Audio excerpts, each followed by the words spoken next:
الہی تیری چوکھٹ پر بھکاری بن کے آیا ہوں۔ نحمدہ و نصلی علی رسول الکریم، اما بعد۔ قابل قدر بزرگوں، بھائیوں، دوستوں اور بہت پیاری مائیں اور بہنوں، ابھی ہم جس دور میں چل رہے، یہ دور اور یہ زمانہ، یہ فتنوں کا دور، آزمائش کا یہ دور اور زمانہ چل رہا۔ اللہ کے نبی علیہ الصلوۃ والسلام نے یہ زمانے کے بارے میں تفصیل سے حدیث کی کتابوں میں بیان فرمایا کہ اس زمانے میں کیا کیا حالات، کیا کیا آزمائشیں، کیا کیا فتنے آئیں گے، اور ان فتنے اور ان حالات کو بیان کرنے کا مقصد یہ تھا کہ ان فتنوں کو سمجھ کر ہم چوکنا ہو جائے، ہم اپنے ایمان کی، ہمارے اعمال کی، ہمارے اسلام کی، دین اور شریعت اور سنت کی حفاظت کرنے میں لگ جائے۔ یہ مقصد تھا ان حالات کو بیان کرنے کا۔ ایک ایک بات کو اللہ کے نبی علیہ الصلوۃ والسلام نے بڑی تفصیل کے ساتھ میں بیان فرمایا۔ ایک حدیث مسلم شریف کی روایت ہے، اور وہ حدیث بیان کرنے والے صحابی ہے حضرت ابو بکر رضی اللہ تعالیٰ عنہ۔ حضرت ابو بکر نہیں، حضرت ابو بکر رضی اللہ تعالیٰ عنہ ایک بہت بڑے صحابی ہے۔ وہ روایت بیان کرتے ہیں، اللہ کے نبی علیہ الصلوۃ والسلام نے ایک مرتبہ آخری امت پر آنے والے حالات، فتنے اور آزمائش کا تذکرہ کرنا جب شروع کیا تو فجر کی نماز کے بعد مسجد نبوی علیہ الصلوۃ والسلام کا کچھ معمول ایسا تھا، میں آپ کو سمجھاؤں۔ مسجد نبوی کا معمول کیا تھا؟ مدینہ منورہ کی مسجد نبوی، اس میں فجر کی نماز ہوتی۔ اللہ کے نبی علیہ الصلوۃ والسلام فجر کی نماز پڑھاتے، آپ امام رہتے، اور پھر صحابہ کرام آپ کے پیچھے نماز پڑھتے۔ نماز سے فارغ ہونے کے بعد اللہ کے نبی علیہ الصلوۃ والسلام اور صحابہ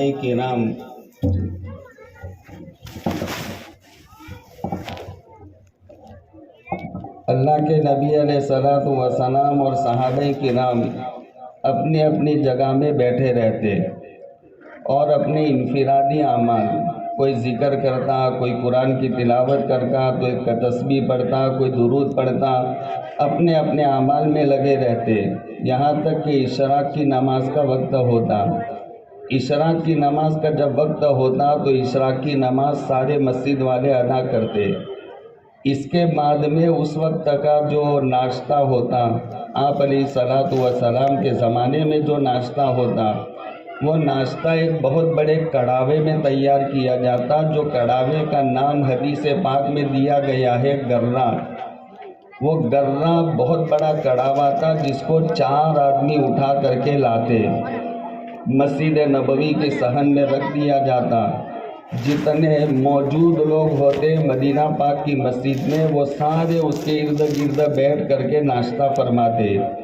ایک مرتبہ ایسا ہوا کہ وہ ناشتے کے بعد اللہ کے نبی علیہ الصلوۃ والسلام ممبر پر کھڑے ہو گئے، اور آپ نے ممبر پر کھڑے ہو کر کے بیان کرنا شروع کر دیا کہ میری امت پر یہ حالات آئیں گے، یہ فتنے، یہ آزمائش آئے گی، میرے امت کے اوپر ایمان کے ختم کرنے والے، ایمان پر حملے ہونے والے ایسے ایسی آزمائشیں اور حالات آئیں گے۔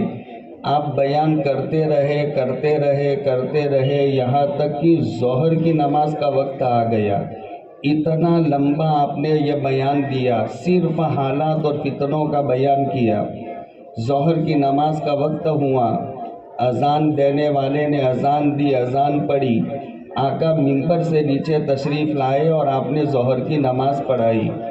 ظہر کی نماز پڑھانے کے بعد آقا پھر سے ممبر پر کھڑے ہو گئے اور آپ نے پھر بیان کرنا شروع کر دیا، اور وہ حالات بیان کرتے کرتے عصر کی نماز کا وقت ہو گیا۔ عصر کی اذان پڑھی گئی، آقا نیچے آئے اور آپ نے پھر عصر کی نماز پڑھائی۔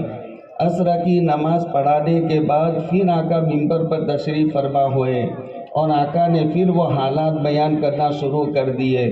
ایک روایت میں راوی بیان کرتے ہیں یہاں تک کہ سورج ہمارے دیوار کے کناروں پر آ گیا، یعنی سورج ڈوبنے کے قریب۔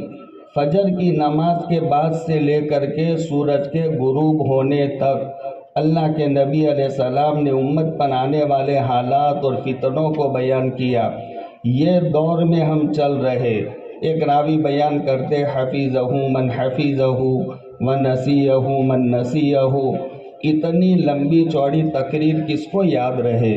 ہم میں جو بہت زیادہ حافظے والا یادداشت جس کی مضبوط تھی، وہ مضبوط یادداشت والے نے اس کو یاد رکھا اور بھولنے والے اس کو بھول گئے۔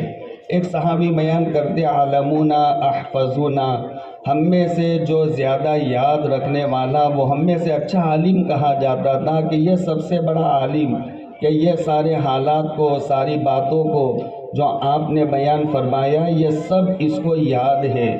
بہرحال یہ سارے حالات اللہ کے نبی علیہ السلام نے بیان فرمائے تھے۔ وہ دور میں ہم چل رہے۔ ارے بھائیو ذرا بات دھیان سے سنیں، پوری بات سنیں میں کیا کہنا چاہتا ہوں۔ یہ بچوں کو خاموش کر دے تو اچھا رہے۔ مول صاحب آپ بیٹھے ہو، میں بات نہیں کر سکتا۔ آپ مول صاحب کرسی لے کر وہاں بیٹھ جاؤ تو میں کچھ 15 منٹ بول سکوں۔ جی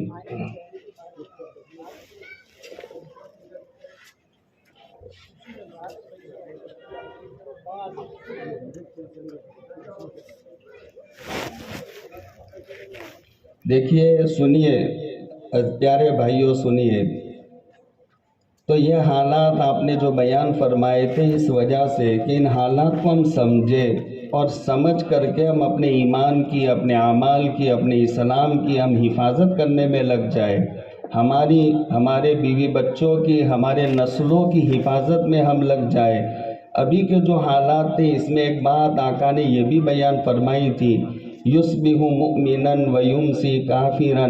ایک ایسا زمانہ بھی آنے والا، صبح میں آدمی ایمان کی حالت میں صبح کرے گا لیکن شام ہوتے ہوتے وہ کافر ہو جائے گا، ایمان سے نکل جائے گا۔ آج وہی زمانے میں ہم چل رہے۔ دیکھیے اتنی بات یاد رکھیے، ہماری آنکھوں کا دیکھا ہوا کبھی اس میں دھوکہ ہو سکتا ہے کہ میری آنکھ غلط دیکھتی ہے، یہ بات ممکن ہے کہ ہماری آنکھ غلط دیکھے، لیکن اللہ کے نبی علیہ الصلوۃ والسلام نے جو بات بیان فرما دی اس میں ذرا برابر جھوٹ کا اور شک کا کوئی اس میں ذرا برابر گنجائش نہیں۔ اللہ کے نبی علیہ الصلوۃ والسلام کو حدیث پاک میں الصادق المصدوق کہا گیا۔ آپ سے زیادہ کوئی سچی بات کہنے والا نہیں، آپ سچے ہیں، یہ بات کی گواہی دی گئی کہ اللہ کے نبی علیہ السلام سچے ہیں۔ آنکھوں سے کبھی دھوکہ ہو سکتا ہے کہ آنکھ غلط دیکھے، لیکن نبی علیہ الصلوۃ والسلام نے ایک بات بیان فرما دی، وہ ہو کر کے رہے گی۔ لیکن ہم اتنے نادان اور نکمے ہیں، ہم نے دنیا کی ساری چیزوں کو، دنیا کی سارے نفع نقصانات کو ہم نے جانا پہچانا، ہماری رشتہ داری کو ہم نے جانا، کاروبار کو ہم نے سمجھا، کھیتی باڑی کو ہم نے سمجھا، لیکن ہم نادانوں نے اگر نہیں سمجھا تو اللہ کے نبی علیہ الصلوۃ والسلام کو نہیں سمجھا۔ سمجھنے کی ضرورت تو یہ تھی۔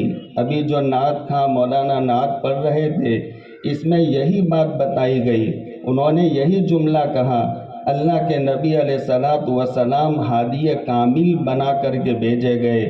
آپ کی ہر بات میں ہدایت ہے، ہر آدمی کے لیے ہدایت، ہر طبقے کے لیے ہدایت، لیکن ہم نے نہیں جانا۔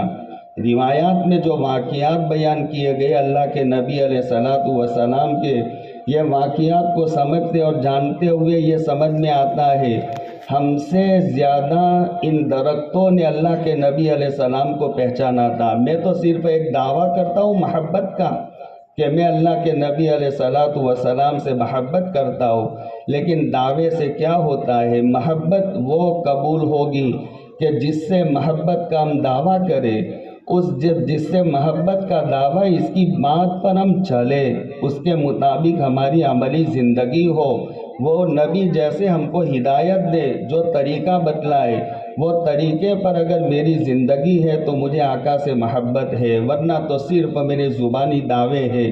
ایک آدمی کہے مجھے اپنے ابا سے بہت محبت ہے، میری ماں سے بہت پیار ہے، میں اپنے ماں باپ کے بغیر نہیں رہ سکتا، میری دنیا میں سب کچھ اگر ہے تو میرے ماں باپ ہے، روزانہ یہ دعویٰ کرتا، لوگ سمجھتے کہ اپنے ماں باپ سے بہت پیار محبت کرنے والا، لیکن باپ نے بلا کر کے کہا بیٹا جاؤ یہ بازار میں یہ کام کر کے آؤ، تو بیٹا کہتا ابا میرے پاس ٹائم نہیں، تو یہ کیسی محبت؟ اب اس کو محبت نہیں کہیں گے۔ اگر باپ سے محبت ہے، باپ کی زبان سے اگر ایک جملہ نکلے تمہارے پاؤں میں حرکت آ جانی چاہیے، بھاگ کر دوڑ کر کے تم باپ کا کہاں مانو، یہ اصل میں محبت ہے۔ زبان سے صرف کہے کہ مجھے ابا سے محبت، مجھے اماں سے محبت، دادی سے محبت، نانی سے محبت، یہ محبت کا اگر دعویٰ کر دے، لیکن جس کے بارے میں محبت کا دعویٰ وہ جیسا کرنے کا کہے ویسا ہم نہیں کرتے، تو یہ صرف ہمارے دعوے ہیں۔ حقیقت میں اللہ کے نبی علیہ الصلوۃ والسلام سے مجھے آپ کو محبت نہیں ہے۔ یہ درختوں نے اللہ کے نبی علیہ السلام کو جو جانا تھا، معاف کیجئے وہ میں نے اللہ کے نبی علیہ السلام کو نہیں جانا۔ مرے ہوئے جانوروں کو اللہ کے نبی علیہ السلام نے جانا تھا، ان کنکروں نے اللہ کے نبی علیہ السلام کو جانا تھا، پہاڑ اور ٹیلوں نے اللہ کے نبی علیہ السلام کو جانا تھا، درندوں نے اللہ کے نبی علیہ السلام کو جانا تھا، لیکن نہیں جانا، نہیں پہچانا۔ اگر کسی نے اللہ کے نبی علیہ السلام کو، تو میں نے اور آپ نے اللہ کے نبی علیہ السلام کو نہیں پہچانا۔ ایک صحابی ہے، بہت مشہور صحابی، جن کا نام ہے حضرت جابر، ان کے والد محترم عبداللہ، یہ باپ بیٹے دونوں صحابی ہے۔ حضرت جابر بھی صحابی ہے، حضرت عبداللہ رضی اللہ تعالیٰ عنہ یہ بھی صحابی ہے، دونوں باپ بیٹے صحابی۔ حضرت جابر بن عبداللہ رضی اللہ تعالیٰ عنہ بیان فرماتے ہیں ایک مرتبہ سفر میں ہم اللہ کے نبی علیہ السلام کے ساتھ تھے، ایک جگہ چلتے چلتے بہت لمبا سفر ہوا تو ایک میدان میں جا کر جنگل میں ہم نے پڑاؤ ڈالا۔ اللہ کے نبی علیہ السلام بھی سو گئے، صحابہ کرام بھی سو گئے اور سارا مجمع سویا ہوا تھا، لیکن میں ایک اکیلا ایسا آدمی تھا۔ حضرت جابر بیان فرماتے میں اکیلا ایک ایسا آدمی تھا کہ مجھے کسی سبب سے نیند نہیں آ رہی تھی، اور وہ نیند نہ آنے کی وجہ سے میں کروٹیں بدل رہا تھا، یہ کروٹ پر کبھی سوتا کبھی یہ کروٹ پر۔ اتنے میں میری نظر پڑی کہ جس میدان میں ہم سوئے تھے وہ میدان کے کنارے پر ایک بہت بڑا درخت تھا۔ وہ درخت کو میں نے دیکھا، میری نظر پڑی تو وہ درخت زمین چیرتا ہوا تیزی کے ساتھ میں آ رہا ہے، تو ایک دم سے میں چونک گیا، یہ کیا ہو رہا ہے؟ یہ درخت زمین چیرتا ہوا آ رہا، تو میں دیکھنے لگا، کسی کو پتہ نہیں، سارا مجمع سویا ہوا، میں اکیلا جاگ رہا تھا۔ میں نے دیکھا وہ زمین چیرتا ہوا درخت آیا، اللہ کے نبی علیہ السلام جہاں آرام فرما رہے تھے وہاں پاس میں آ کر کے کھڑا ہو گیا، اور اللہ کے نبی علیہ السلام کے سینہ مبارک کی طرف جھک کر کے تھوڑی دیر میں وہ ٹھہرا رہا، پھر کھڑا ہوا، کھڑے ہو کر کے وہ چلتا ہو گیا، اپنی جگہ پر جا کر کے کھڑا ہو گیا۔ آقا تو آرام میں تھے، صحابہ کرام بھی آرام میں تھے۔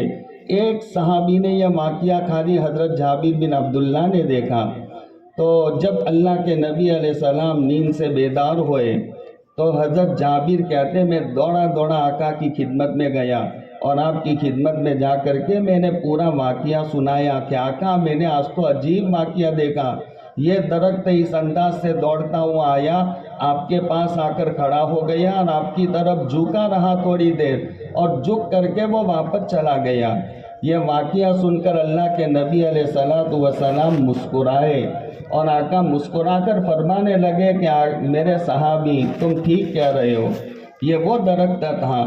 جب میں اس میدان میں آیا تو وہ درخت نے رب تبارک و تعالیٰ سے اجازت مانگی، باری تعالیٰ آج سید الانبیاء، خاتم الانبیاء اور تمام نبیوں کے سردار، بعد از خدا بزرگ توئی، قصہ مختصر، اللہ کے بعد اگر کسی کا مقام اور مرتبہ ہے تو اللہ کے نبی علیہ السلام کا مقام اور مرتبہ۔ ایک حدیث ہے جس پر اگرچہ محدثین نے کلام کیا لیکن حدیث صحیح ہے، آپ نے فرمایا لولا کلمہ خلقت الافلاک والارضین، کہ اگر نبی آپ کو پیدا کرنا مقصود نہ ہوتا تو میں آسمان کو، زمین کو، ستاروں کو، سیاروں کو، سیارچوں کو، یہ درخت کو، دریا کو، پہاڑوں کو اور یہ کائنات کو میں نہ بناتا۔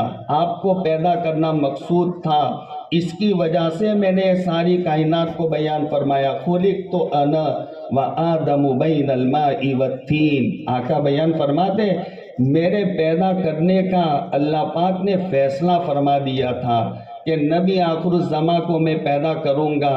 میرے پیدا کرنے کا فیصلہ کر دیا گیا تھا جبکہ آدم علیہ السلام ابھی گندی ہوئی مٹی میں پڑے تھے، ان کا مجسمہ، ان کی باڈی بھی نہیں بنائی گئی تھی۔ خلقت انا وآدم بین الماء والطین، آدم علیہ السلام کی باڈی ابھی نہیں بنی تھی، اس وقت اللہ پاک نے مجھے پیدا کرنے کا فیصلہ کر دیا تھا۔ وہ نبی بیان فرماتے کہ وہ صحابی نے کہا تو آپ نے فرمایا کہ میرے صحابی یہ وہ درخت ہے جس نے رب تعالیٰ سے اجازت مانگی تھی کہ آقا اتنا بڑا سید الانبیاء آج میرے میدان میں، میرے گود میں، میرے پاس میں آیا ہے، آپ مجھے اجازت دو میں ان کے پاس جاؤں اور ان کی زیارت کر کے میں آ جاؤں، موقع ملے تو میں ان کو سلام کہہ کر کے آ جاؤں۔ تو وہ درخت آج میری ملاقات کے لیے، میری زیارت اور میرے دیدار کے لیے وہ درخت آیا تھا۔ وہ درخت جانتا تھا کہ کون آج میرے میدان میں آیا ہوا۔ مشہور واقعہ ہم سب جانتے ہیں، اللہ کے نبی علیہ الصلوۃ والسلام ہادی کامل تھے، پوری کائنات، پوری انسانیت حتیٰ کہ جناتوں کے لیے بھی اللہ کے نبی علیہ السلام نبی بنا کر بھیجے گئے تھے۔ اللہ کے نبی علیہ الصلوۃ والسلام نے 6 مرتبہ، یہ حدیثوں میں ملتا ہے، 6 راتیں ایسی ہیں کہ ان 6 راتوں میں آقا صحابہ میں سے کسی صحابی کو لے کر آپ جنات کے گھروں میں گئے، ان کے محلوں میں گئے اور ان جناتوں نے اپنے سامنے اپنے مسئلے رکھے، آقا ہمارا یہ مسئلہ ہے، ہمارا وہ مسئلہ ہے، اور اللہ کے نبی علیہ السلام نے ان کے مسائل کو سنے اور ان کے درمیان میں فیصلے فرمائے۔ اللہ کے نبی علیہ السلام سب کے نبی تھے، جناتوں کے، انسانوں کے۔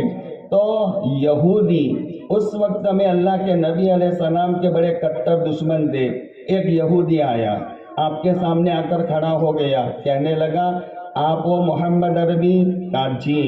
اچھا آپ نے نبوت کا دعویٰ کیا کہ میں نبی آخر الزماں ہوں، میرے بعد کا کوئی نبی آنے والا نہیں؟ تو کہا ہاں جی میں نے دعویٰ کیا۔ اچھا آپ نبی ہو تو وہ نبی ہونے کی دلیل کیا بات ہے جس سے ہم جانیں کہ آپ نبی ہو؟ کوئی ہمیں معجزہ، کوئی کرامت، کوئی چمتکار بتلاؤ ہمیں کہ جس کو دیکھ کر کے ہم سمجھے کہ آپ نبی ہو۔ اللہ کے نبی علیہ السلام نے ایک درخت، کھجور کا درخت سامنے کھڑا تھا، آپ نے فرمایا کہ بھائی یہ کھجور کی درخت کی ڈالی اگر میں اس کو بلاؤں اور وہ بلا کر آ کر کے کہہ دے کہ یہ اللہ کے نبی ہے تو مانے گا کہ جی بلائیے۔ آپ نے وہ کھجور کے درخت کی ڈالی کو اشارہ کیا ادھر آؤ، تو روایتوں میں ایسا تذکرہ ہے کہ جیسے ایک انسان، ایک بندر، جیسے اس کو درخت سے نیچے اترنا ہو تو اس انداز سے وہ ڈالی درخت سے نیچے اتری، آپ کے سامنے کھڑی ہو گئی۔ آپ نے اس سے کہا گواہی دو، تو اس نے 3 مرتبہ اللہ کے نبی علیہ السلام کے نبی ہونے کی گواہی دی، اور پھر آپ نے کہا اپنی جگہ پر چلے جاؤ، تو وہ ڈالی اپنی جگہ پر گئی، جا کر کے لگ گئی۔ سمجھ میں نہ آئے ایسے واقعات، یہ ڈالی جان رہی تھی۔ ایک اور یہودی آ گیا اور آ کر کے وہی بات ہوئی تو اللہ کے نبی علیہ السلام نے یہودی سے کہا اچھا تجھے چمتکار چاہیے، معجزہ چاہیے، دلیل چاہیے، تو تیرے ہاتھ میں کیا ہے؟ تو کہا تھیلی میں کیا؟ تو کہا اس میں گو ہے، گو، جس کو عربی میں کہتے ہیں زبو، اردو میں کہتے ہیں اس کو ٹپرا گو، جو بہت مضبوط جانور ہوتا ہے۔ علامہ دمیری علیہ رحمہ نے لکھا ہے کہ گو 700 سال یہ عمر پاتا ہے، 700 سال جیتا ہے یہ جانور، اور 700 سال میں اس کا ایک دانت گرتا نہیں ہے۔ ایسا مضبوط جانور شاید کوئی ہے نہیں دنیا میں، جو زب ٹپنا گو، جس کو ہم گو ہی کہتے ہیں، تو یہ گو بڑا مضبوط جانور 700 سال جیتا اور اس کا ایک دانت گرتا نہیں، اور عجیب سا جانور ہے کہ یہ ایک ایسا جانور ہے جو 700 سال پانی کے بغیر رہتا ہے، اس کو پانی کی ضرورت نہیں، وہ عجیب جانور کے پانی کے پائپ میں چلا جائے گا اور پھول کر کے آنے والے پانی کو تو روک دے گا لیکن پانی پیتا نہیں ہے۔ وہ جنگل میں رہتا اور جنگل کی ہوا کو لیتا تو وہ ہوا اس کے لیے پانی کا کام دیتا، پانی پیتا نہیں ہے جانور 700 سال تک، اور 40 دن میں ایک قطرہ پیشاب کرتا ہے۔ یہ عجیب سا اللہ پاک نے یہ جانور بنایا ہے۔ تو وہ یہودی نے کہا میری تھیلی میں گو ہے، گو۔ آپ نے فرمایا مری ہوئی گو تھی، آپ نے کہا اس کو ڈالو، تو مری ہوئی گو کو ڈالا، اور پھر آپ نے اس گو سے کہا کہ بتاؤ میرے بارے میں کون ہوں، تم کیا جانتے؟ روایتوں میں تذکرہ ہے کہ گو میں ایک دم حرکت آئی اور حرکت کر کے وہ اپنے پنجوں کے بل کھڑی ہو گئی، اور کھڑی ہو کر کے اپنا منہ یوں اٹھا کر کے اپنی آنکھوں کو یوں لپکاتے جھپکاتے ہوئے آنکھیں کھولی، اور آنکھیں کھول کر کے وہ کہنے لگی گو میں گواہی دیتی ہوں کہ آپ اللہ کے آخری نبی ہو۔ ایسی 3 مرتبہ گو نے گواہی دی۔ وہ درخت جانے، وہ مری ہوئی گو جانے، اور وہ درخت کی ڈالی اللہ کے نبی علیہ السلام کو جانے۔ ایک کتاب میں ایک عجیب سا واقعہ ہم نے روایت پڑھی، اللہ کے نبی علیہ السلام کے ساتھ ایک گدھا رہتا تھا، جو گدھے کا نام روایت میں بیان کیا گیا یرفوعہ۔ یہ یرفوعہ نام کا ایک گدھا تھا جو آپ کے ساتھ رہتا، وہ آپ ہی کا ہو کر رہ جاتا۔ چاہے انسان آپ کے ساتھ رہے، آپ سے آپ کو کبھی الگ ہونے کا آپ سے وہ نام نہ لیتا، کوئی جانور رہتا تو وہ آپ کا ہو کر ہو جاتا اور وہ آپ سے الگ ہونا پسند نہ کرنا۔ وہ یرفوعہ گدھا اللہ کے نبی علیہ السلام کے ساتھ رہتا تھا۔ آپ کبھی ضرورت پڑتی کسی صحابی کو بلانے کی اور کوئی دوسرا ہوتا نہیں کہ جن کو بھیجے کہ جاؤ فلانے صحابی کو بلا کر آؤ، کوئی ملتا نہیں، تو آپ وہ گدھے کو کہتے کہ یرفوعہ جاؤ فلانے صحابی کو اور ساتھی کو بلا کر آؤ۔ تو وہ جیسے گدھا سنتا تو ایک دم سے دوڑتا، اور دوڑتا ہوا جا کر کے جو صحابی کو بلانا ہوتا وہ صحابی کے دروازے سے جا کر کے اپنا سر ٹکراتا، وہ ایک دم سے آواز ہوتا تو وہ صحابی باہر آتے اور دیکھتے کہ یہ یرفوعہ گدھا ہے، تو سمجھ جاتے کہ آقا نے اس کو بھیجا ہے مجھے بلانے کے لیے، اور وہ دربار نبوت میں حاضر ہو جاتے۔ وہ گدھا جانتا تھا۔ وہ راوی روایت میں بیان کرتے سنیے کہ جب اللہ کے نبی علیہ السلام سے دنیا سے پردہ فرمانے کا وقت آیا، آپ آخری حالت میں تھے، آپ نے آسمان کی طرف یہ ہاتھ اٹھایا۔ ماں عائشہ صدیقہ عفیفہ رضی اللہ تعالیٰ عنہا بیان فرماتی ہے، آقا جب آخری پردہ فرمانے کا وقت تھا تو آپ کا سر مبارک ادھر تھا، میری طرف دیکھیے ادھر تھا، اس کو کہتے ہیں ہنسلی۔ تو یہ ہنسلی اور یہ سینہ، یہ ادھر میرے سرکار کا یہ سر تھا ادھر، اور میں آپ کو ٹیک لگائے ہوئے بیٹھی ہوئی تھی۔ اللہ کے نبی علیہ السلام نے یوں انگلی اٹھائی آسمان کی طرف، انا بالرفیق الاعلی، میں تو اپنے بلند دوست کے پاس جانا چاہتا ہوں۔ بلند دوست سے مراد اللہ تبارک و تعالیٰ کی ذات اقدس ہے، میں اپنے بلند دوست کے پاس جانا چاہتا، یہ آپ نے کہا، اور پھر آپ کا سر ایک دم سے ڈھلک گیا۔ اللہ کے نبی علیہ السلام کا وصال ہو گیا، آپ دنیا سے رخصت ہو گئے، پردہ میں چلے گئے۔ اب یہ اللہ کے نبی علیہ السلام کے وصال کی خبر جب پھیلنی شروع ہو گئی تو جیسے صحابہ کرام تو پاگل بنے۔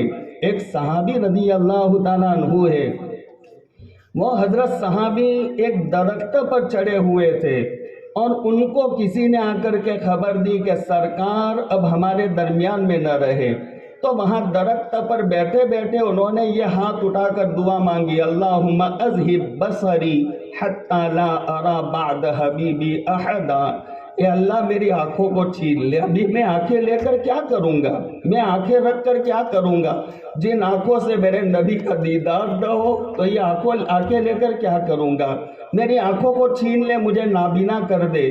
یہ جیسے صحابہ میں ایک عجیب سا جنون تھا، سب ایک دم سے کوئی کسی کی طرف دیکھنے کے لیے تیار نہیں تھا۔ حضرت عثمان بن عفان جو اللہ کے نبی علیہ السلام کے داماد ہے یعنی دوہرے داماد ہے۔ رقیہ آپ کے نکاح میں، ام کلثوم 2 بیٹیاں، ایک بیٹی نکاح میں دی اور وہ بیٹی کا انتقال ہو گیا تو دوسری بیٹی دی، دوہرے نبی، اس لیے حضرت عثمان کو کہا گیا ذوالنورین۔ یہ تو 2 نور نبی کے پانے والے ہیں، ایک نور رقیہ کا اور دوسرا ام کلثوم کا، یہ 2 نور والے یہ صحابی ہے۔ بڑا مقام ہے حضرت عثمان بن عفان کا، 88 سال کی عمر پائی حضرت عثمان بن عفان نے۔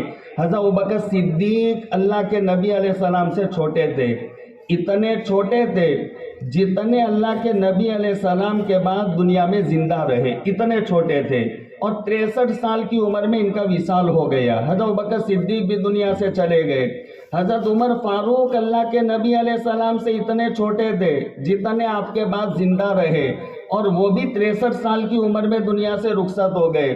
حضرت علی چوتھے خلیفہ آپ علیہ السلام سے اتنے چھوٹے تھے جتنے آپ کے بعد دنیا میں زندہ رہے، اور وہ بھی 63 سال کی عمر میں دنیا سے رخصت ہو گئے۔ یہ تیسرے خلیفہ حضرت عثمان بن عفان رضی اللہ تعالیٰ عنہ جو اللہ کے نبی علیہ السلام کے دوہرے داماد ہے۔ تو یہ حضرت عثمان بن عفان، انہوں نے 4 خلیفہ میں سب سے زیادہ عمر پائی، 90 میں 2 سال کم، 88 سال کی عمر پائی۔ حضرت عثمان بن عفان جب اللہ کے نبی علیہ السلام دنیا سے پردہ فرما گئے، بیٹھے ہوئے تھے، صحابہ آتے اور آ کر کے ان کو سلام کرتے تو ان کو بھان نہیں تھی کہ کون آیا کون گیا۔ حضرت عمر فاروق رضی اللہ تعالیٰ عنہ کا وہاں سے گزر ہوا اور انہوں نے کہا السلام علیکم۔ حضرت عثمان نے نہ دیکھا نہ سلام کا جواب دیا۔ حضرت عمر کو ذرا دل میں لگ گیا کہ میں نے سلام کیا عثمان بھائی کو، لیکن انہوں نے مجھے جواب کیوں نہیں دیا۔ سلام کا جواب نہ دینا یہ ناراضگی کی علامت ہے، یہ سمجھا جاتا ہے کہ سامنے والا مجھ سے ناراض ہے، اسی لیے سلام کا جواب نہیں دیتا۔ حضرت عثمان نے جواب نہیں دیا، حضرت عمر کو ذرا اچھا نہیں لگا، سیدھے حضرت ابوبکر صدیق رضی اللہ تعالیٰ عنہ کے پاس گئے۔ حضرت ابوبکر صدیق سے جا کر شکایت کی، میں عمر بھائی کے حضرت عثمان کے پاس سے گیا، سلام کیا، جواب نہیں دیا۔ حضرت ابوبکر صدیق حضرت عمر کو لے کر کے آئے اور دونوں حضرت عثمان کے پاس آ کر سلام کیا اور ان سے شکایت کی۔ عمر یہ شکایت کرتے ہیں کہ انہوں نے سلام کیا، تم نے جواب نہیں دیا، کیوں ایسا کیا؟ تو کہا میں نے تو ایسا نہیں کیا، مجھے پتا نہیں۔ حضرت عمر نے سلام کیا اور میں نے جواب دیا، میں نے ایسا نہیں کیا۔ حضرت عمر بولے کہ عثمان تم نے ایسا کیا، میں یہاں سے گیا، میں نے سلام کیا، تم نے جواب نہیں دیا۔ تو کہنے لگے واللہ، یعنی خدا کی قسم، ایک قسم کھا کر کہتا ہوں، مجھے اس کا بھی پتا نہیں کہ تم میرے آگے سے گئے، اور اس کا بھی پتا نہیں کہ تم نے سلام کیا۔ تو حضرت ابوبکر صدیق بولے کہ ہاں آپ کوئی ٹینشن میں ہوں گے۔ تو کہا کہ ہاں ابوبکر صدیق خلیفہ اول، میرے نبی کی جگہ سنبھالنے والے۔ خلیفہ کا مطلب یہ ہوتا ہے کہ جو نبی کی جگہ سنبھال کر نبی جیسا کام کرنے والا ہو، اس کو کہا جاتا ہے خلیفہ۔ تو یہ پہلے خلیفہ، جی ہاں میں ٹینشن میں ہوں۔ کیا ٹینشن؟ سرکار دنیا سے پردہ فرما گئے اور ہم سرکار سے یہ نہ پوچھ سکے کہ ہم جہنم سے بچ کر جنت میں کیسے جائیں گے، وہ بات ہم نہیں پوچھ سکے۔ حضرت ابوبکر صدیق بولے کہ عثمان میں نے پوچھ لیا ہے۔ تو ایک دم سے کھڑے ہو گئے اور کہنے لگے آپ ہی کا حق ہے، کیا آپ پوچھ سکتے ہو اللہ کے نبی علیہ السلام سے؟ تو پھر حضرت ابوبکر صدیق نے کہا کہ وہ بات جو اللہ کے نبی علیہ السلام نے فرمائی کہ جس پر آخرت میں نجات کا دار و مدار ہے، جہنم سے بچوں گے جنت میں جاؤں گے، اسی کا نام نجات، کامیابی، فلاح، من زحزح عن النار وادخل الجنہ فقد فاز۔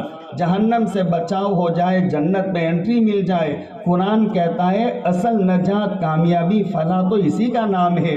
تو حضرت ابوبکر صدیق نے کہا کہ آقا نے فرمایا وہ بول، وہ کلمہ یہ بچاؤ کا سامان ہے، جو کلمہ میں نے اپنے چچا ابو طالب پر پیش کیا تھا، یعنی لا الہ الا اللہ، یہ آخری کلمہ، من کان آخر کلامہ لا الہ الا اللہ دخل الجنہ، جو دنیا سے رخصت ہو اور آخری بول اس کی زبان سے نکلے لا الہ الا اللہ، کبھی کوئی مرنے والا مرتا ہے تو اللہ اللہ اللہ یہ زبان سے تھوڑی تھوڑی دیر کے بعد اللہ اللہ، یہ بھی من کان آخر کلامہ لا الہ الا اللہ دخل الجنہ میں داخل ہے۔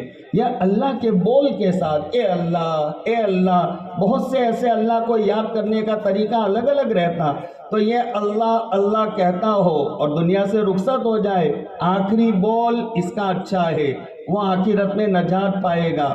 بہرحال اللہ کے نبی علیہ السلام کے جانے کا صدمہ یہ سبوں کو تھا، سب یہ غمگین تھے، انسان تو انسان، صحابہ تو صحابہ، سارے کے سارے یہ آپ کے صدمے میں ڈوبے ہوئے تھے۔ یرفوع گدھے کو پتہ چلا، سنیے بات بھائیوں، بہت پیارے بھائیوں میری بات سنیے، یرفوع گدھے کو پتہ چلا کہ اللہ کے نبی علیہ السلام اب ہمارے درمیان میں نہ رہے۔ روایتوں میں تذکرہ ہے، وہ راوی بیان کرتے کہ ہم نے اس گدھے کو دیکھا کہ وہ کسی جگہ ہم نے بیٹھا ہوا اس کو نہیں دیکھا، وہ دوڑتا پھرتا تھا، یہ گلی میں وہ گلی میں وہ گلی میں۔ ہم نے ایک دن اس کو بھاگتا ہوا دیکھا، دوسرے دن ہم نے اس کو دوڑتا ہوا دیکھا، تیسرا دن آیا تو اس سے برداشت نہ ہو سکی نبی کی محبت، تو ایک کنواں اس کو نظر آیا تو کنویں میں چھلانگ لگا کر کے اس نے اپنی جان دے دی۔ بتاؤ میرے پیارے بھائیوں، اس یرفوع گدھے جیسی مجھے آپ کو نبی سے محبت ہے؟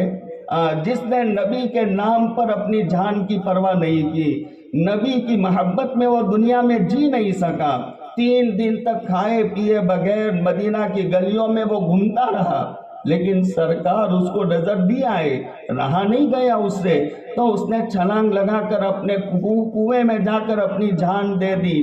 یہ جانوروں نے اللہ کے نبی علیہ السلام کو جانا تھا، درختوں نے جانا تھا، دنیا کی ہر چیز اللہ کے نبی علیہ السلام کو جانتی۔ ایک صحابی آ گئے، وہ صحابی رضی اللہ تعالیٰ عنہ بہت زیادہ ٹینشن لے کر کے آئے، مشکوٰۃ شریف کی روایت ہے، اور وہ آ کر کے آقا سے کہنے لگے، آقا میرے باڑے میں اونٹ طوفان میں چڑھے ہوئے ہیں۔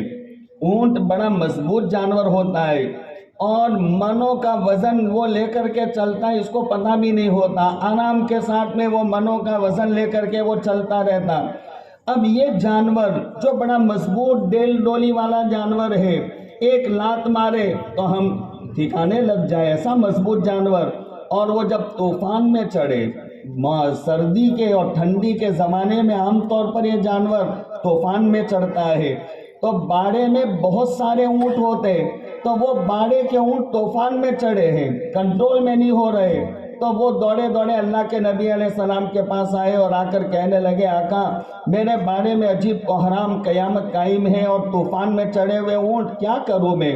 اللہ کے نبی علیہ السلام بیٹھے تھے، کھڑے ہو گئے، اپنی تہبند کو ٹھیک کیا اور کہا چلو میرے ساتھ، صحابی کو لے کر چلے۔ اب جب باڑے کے پاس پہنچے تو پھر وہاں جا کر کہنے لگے کہ صحابی یہ کتلا اور گیٹ کھول دو، تو جب یہ کہا تو صحابی ایک دم سے چونک گئے، ڈر گئے کہ اندر میں ایسا طوفان ہے کہ اگر آقا چلے گئے تو آپ کو تکلیف ہو جائے گی، کوئی اونٹ دوڑتا ہوا آیا اور آپ پر حملہ کرے گا تو مسئلہ ٹیڑھا ہو جائے گا۔ تو وہ ادب سے کہنے لگے، آقا اندر میں عجیب مسئلہ ہے، اونٹ طوفان، ارے میرے صحابی کتلا تو کھولو، گیٹ تو کھولو، میں دیکھوں ذرا۔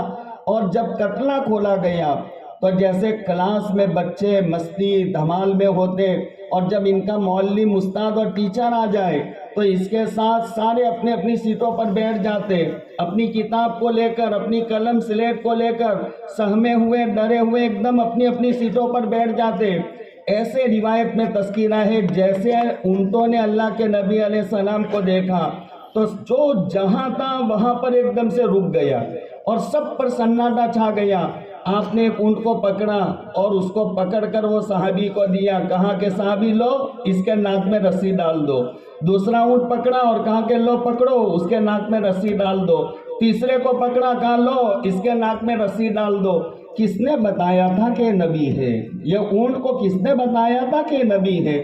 آپ نے ایک مرتبہ 100 اونٹوں کی قربانی کی ہے، 100 اونٹوں کی قربانی۔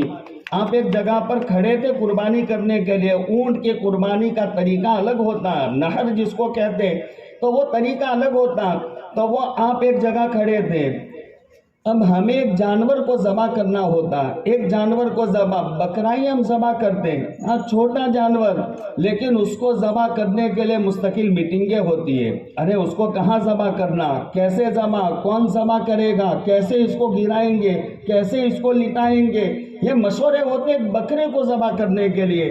بڑا جانور ہو تو نہ معلوم پورا محلہ جمع ہو جاتا ہے کہ اس کو کیسے ذبح کرے۔ یہ اونٹوں کو ذبح کرنا، ایک نہیں دو نہیں 100 اونٹوں کو ذبح کرنا، کوئی پاس میں نہیں ہے، آپ اپنے ہاتھ میں چھری لیے کھڑے ہیں اور آپ کو اونٹ کو ذبح کرنا، آپ جہاں کھڑے تھے تو وہ اونٹ چلتا ہوا آپ کے سامنے آیا، کیوں؟ ذبح ہونے کے لیے، پتا تھا آپ ابھی مجھے ذبح کریں گے، لہذا وہ آپ کے سامنے آیا، آپ نے اس کا نہر کیا تو وہ اونٹ ایک طرف چلا گیا، پھر دوسرا اس کی جگہ پر آ گیا، آپ نے اس کا نہر کیا تو وہ دوسری طرف چلا گیا، اور جیسے آپ اونٹ کا نہر کرتے رہے اور وہ دوسرا اس کی جگہ پر آتا رہا، ایسے آپ نے 60 سے زیادہ 64 یا 66 اونٹوں کا نہر کیا، اور باقی جو اونٹ تھے اس کا کام اللہ کے نبی علیہ السلام نے حضرت علی کے حوالے کر دیا۔ اب دیکھیے ذبح ہونے کے لیے جانور دوڑے دوڑے لائن میں کھڑے ہیں، ایک کو ذبح کیا ایک طرف ہو گیا، دوسرا آ کر کھڑا ہو گیا، اس کو ذبح کیا تیسرا آ کر کھڑا ہو گیا۔ کس نے بتایا تھا؟ بس یہی میرے پیارے بھائیوں اور میری بہت پیاری بہنوں، میں یہ بات سمجھانا چاہتا ہوں اور یہی سمجھانے کے لیے آیا ہوں، یہی میرا پیغام ہے آپ کلول والوں کو کہ اللہ کے نبی علیہ السلام کو جان لو، اس کے بغیر دنیا آخرت میں نجات کامیابی نہیں ہے۔ ہم نے نہیں جانا ہے، نبی کو نہیں جانا، صرف میں نے دعویٰ کیا، نعرے لگائے، محبت کا اعلان کیا، میرا نبی اور نبی زندہ باد کے ہم نے نعرے لگائے، یہ نعروں سے نہیں ہوتا، محبت کے اعلان سے نہیں ہوتا۔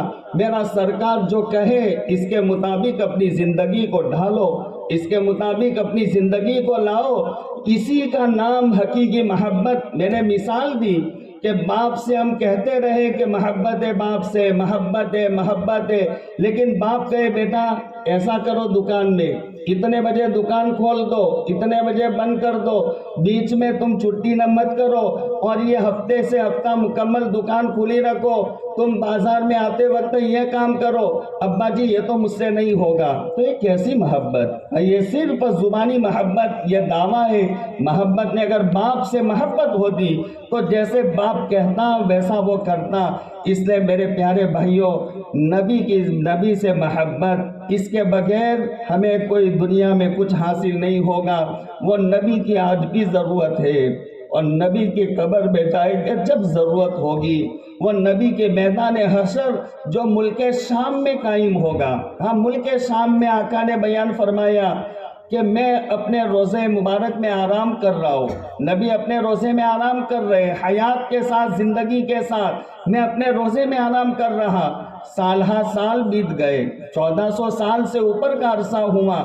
ایک زمانہ جب آئے گا اللہ کو یہ عالم کو فنا کرنا ہوگا، یہ زمین یا آسمان کو توڑ پھوڑ دینا ہوگا، یہ زمین کو بدل دیا جائے گا۔ حضرت علی رضی اللہ تعالیٰ عنہ فرماتے یہ زمین جس پر ہم چلتے ہیں، اللہ پاک اس زمین کو روٹی کی طرح یوں الٹ پلٹ کریں گے اور اس کو پکائیں گے، ہاں روٹی جیسے توے پر پکائی جاتی ہے، اور یہ زمین پوری سفید بن جائے گی اور سارے زمین کے اوپر کھڑے ہوں گے، اور یہی زمین ایمان والے جو سچے ایمان والے ہوں گے ان کے لیے روٹی کا کام دے گی، اور یہ ایمان والے جب میدان حشر میں بھوکے ہوں گے اپنے پاؤں کے نیچے سے روٹی توڑ کر کے کھائیں گے اور اپنی بھوک کو مٹائیں گے۔ یہ زمین کو اللہ بدل دے گا۔ آسمان فکانت ابوابا، قرآن کہتا ہے کہ آسمان یہ سارا درہم برہم ٹوٹ جائے گا، گھیٹ فاٹک فاٹک بن جائیں گے، سارا ٹوٹ جائے گا۔ تو یہ جب اللہ پاک یہ نظام کو ختم کر کے ایک نیا نظام میدان حشر قائم کریں گے، عالم آخرت شروع ہوگا، جنت جہنم والا ماحول شروع ہوگا، لہذا اس وقت ہمیں اللہ کے نبی علیہ السلام سارے دفینوں کو جو زمین میں دفن کیے گئے، آدم علیہ السلام سے لے کر آج تک، ان سب کو زمین سے نکالیں گے تاکہ سب کا حساب لیا جائے، میدان حشر میں ان کو جمع کیا جائے۔ تو وہ کرنے سے پہلے اللہ کے نبی علیہ السلام کے روزے مبارک قاضی ثناء اللہ صاحب پانی پتی رحمہ اللہ نے یہ حدیث بیان کی ان کی اپنی کتاب تفسیر مظہری میں، وہ کیا آپ نے فرمایا کہ وہ روزہ مبارک میں آرام کر رہا ہوگا، اچانک اس میں تھوڑے جھٹکے آئیں گے، ہلکے ہلکے، جیسے اپنے گہوانے میں بچے کو سلاتے اور وہ بچے کو سلانے کے لیے آہستہ آہستہ آہستہ اس کو جھلاتے ہیں، آہستہ گہوانے کو ہم جھٹکے دیتے، ادھر ادھر جھولے کھاتا، جس کے نتیجے میں وہ بچہ سو جاتا، اور اٹھانا ہو جب نیند پوری ہو جائے تب بھی ہم اس کو جھلا دیں گے، جس کے نتیجے میں وہ بچہ اٹھ جائے گا۔ آقا فرماتے ہیں کہ وہ قبر آہستہ آہستہ مجھے جھٹکے دے گی، آہستہ حرکت دے گی، تو میں اپنی آنکھ کھول کر کے قبر سے کہوں گا، ارے کیا ہو گیا قبر، میں اتنے سالوں سے سویا ہوں، آرام سے سویا ہوا تھا، آج تو کیوں مجھے سونے نہیں دیتی اور جھٹکے دے رہی ہے مجھے؟ تو وہ بہت ادب سے قبر کہے گی کہ آقا آج مجھے یہ حکم ہے، اللہ پاک سارے جتنے زمین میں دفن کیے گئے سارے لوگوں کو زمین میں سے نکالا جائے گا، لیکن مجھے اللہ نے حکم دیا سب سے پہلے سرکار کو اپنے روزے مبارک سے کھڑا کر دو، سب سے پہلے میں آپ کو اٹھا رہی ہوں، آقا اٹھ جاؤ، آقا اٹھ جاؤ، تو میں آپ کو بیدار کر رہی ہوں۔ آقا اٹھیں گے، اپنے روزے مبارکہ میں کھڑے رہیں گے، سارے پھر زمین کے اندر ایک دم سے بھوچال زلزلے جھٹکے شروع ہو جائیں گے، مدینہ والے سارے کے سارے اٹھیں گے، جو قبر سے اٹھے گا سیدھا آپ کی طرف دوڑے گا، مکہ والے اٹھیں گے آپ کی طرف دوڑیں گے، اور تمہارے ملک انڈیا والے جو اٹھیں گے سب آپ کی طرف، دنیا کے لوگ سب آپ کی طرف دوڑے دوڑے جائیں گے۔ دیکھیے جب میدان حشر پہلی کڑی اللہ کے نبی علیہ السلام، اس کے بغیر چارہ نہیں، سب آپ کی طرف دوڑے دوڑے جائیں گے، اور آقا فرماتے میں ان تمام کو لے کر ملک شام جاؤں گا، جہاں میدان حشر قائم ہوگا، جہاں پر حوض کوثر سارے نبیوں کو دیے جائیں گے، اللہ کے نبی علیہ السلام کو بھی حوض کوثر دیا جائے گا، لہذا یہ حوض کوثر جس میں پانی آئے گا جنت سے، پانی آئے گا جنت سے، لیکن حوض کوثر میدان حشر میں وہاں پر ہر نبی کا الگ الگ حوض ہوگا، جتنے نبی، اور ہر نبی کی امت اپنے نبی کے حوض پر پانی پینے کے لیے جائے گی، میری پیاسی امت بھی آئے گی، اور بہت سارے وہاں پر گلاس رکھے ہوئے ہوں گے، اور وہ نل والے گلاس ہوں گے وہاں پر جو روایتوں میں بیان کیا گیا، اور وہ پیاسی امت آئے گی، میں بلاؤں گا آ جاؤ آ جاؤ آ جاؤ، میں اپنے نورانی ہاتھوں سے ان کو پانی پلاؤں گا، لو پی جاؤ، پیاسے آئے، یہ پہلا پانی ہوگا مرنے کے بعد میں، اس پانی کے پینے کے بعد کبھی بھی پیاس نہیں لگے گی، جو سرکار کے ہاتھ سے پانی پی لیں گے کبھی پیاس نہیں لگے گی۔ لیکن سنیے کلول والوں، آقا سب کو بلائیں گے، اور آقا سب کو پہچان بھی لیں گے، یہ میری امت کا ہے، یہ میری امت کا ہے، یہ میری، سب کو پہچان لیں گے۔ تو پھر صحابہ نے یہ بھی پوچھ لیا آقا آپ کیسے پہچانیں گے؟ کیسے پہچانیں گے؟ اتنا سارا مجمع آدم علیہ السلام سے لے کر نہ معلوم قیامت کب آئے گی، اتنے سارے مجمع میں سے اپنی امت کو کیسے پہچانیں گے؟ آپ نے فرمایا میں ایسے پہچانوں گا کہ میری امت کے لوگ نماز کے لیے 5 وقتوں میں وضو بنایا کرتے، لہذا وہ وضو میں اپنا چہرہ دھوتے، اپنے ہاتھ دھوتے، اپنے پاؤں دھوتے، اپنے سر کا مسح کرتے، تو جہاں جہاں وضو کا پانی پہنچے گا تو وہ یہ جیسے بلف چمک رہا ہے ایسے ان کا چہرہ چمکے گا، ان کے ہاتھ چمکیں گے، پاؤں چمکیں گے، جس کو حدیث میں کہا گیا غرًا محجلین، ان کا چہرہ، گر کہتے چہرے کا چمکدار ہونا، اور تحجیل کہتے یہ ہاتھ اور پاؤں کا چمکدار ہونا، غرًا محجلین، کہ ان کا چہرہ چمکدار ہوگا، ان کے ہاتھ پاؤں، میں جانوں گا کہ ہاں یہ میری امت ہے جن کا چہرہ چمکدار ہے وضو کی وجہ سے۔ نماز پڑھیں گے تو یہ نبی پہچانیں گے، اپنی حوض پر بلائیں گے، اپنا چہرہ چمکے گا، ہاتھ پاؤں چمکیں گے، تو یہ غرًا محجلین بنا۔ اے بچہ بیٹھ جانا بیٹا، بھائی تھوڑی دیر بیٹھ جانا، کچھ میں بول سکوں اتنی دیر بیٹھ جا۔ تو دیکھیے آپ نے فرمایا غرًا محجلین، میں اس سے پہچان لوں گا، سب کو آقا بلاتے ہوں گے، ہاں سب کو بلاتے ہوں گے۔ اتنے میں اب سنیے جو بات مجھے سنانی ہے، بھائی بچہ ہے، بھائی بچہ، تھوڑی جو بات میں نے سنانی ہے وہ پوائنٹ کی بات ہوتی ہے، اسی میں انتشار ہوتا ہے، بس یہی بات مجھے سنانی ہے جو ابھی سنانے جا رہا ہے۔ جی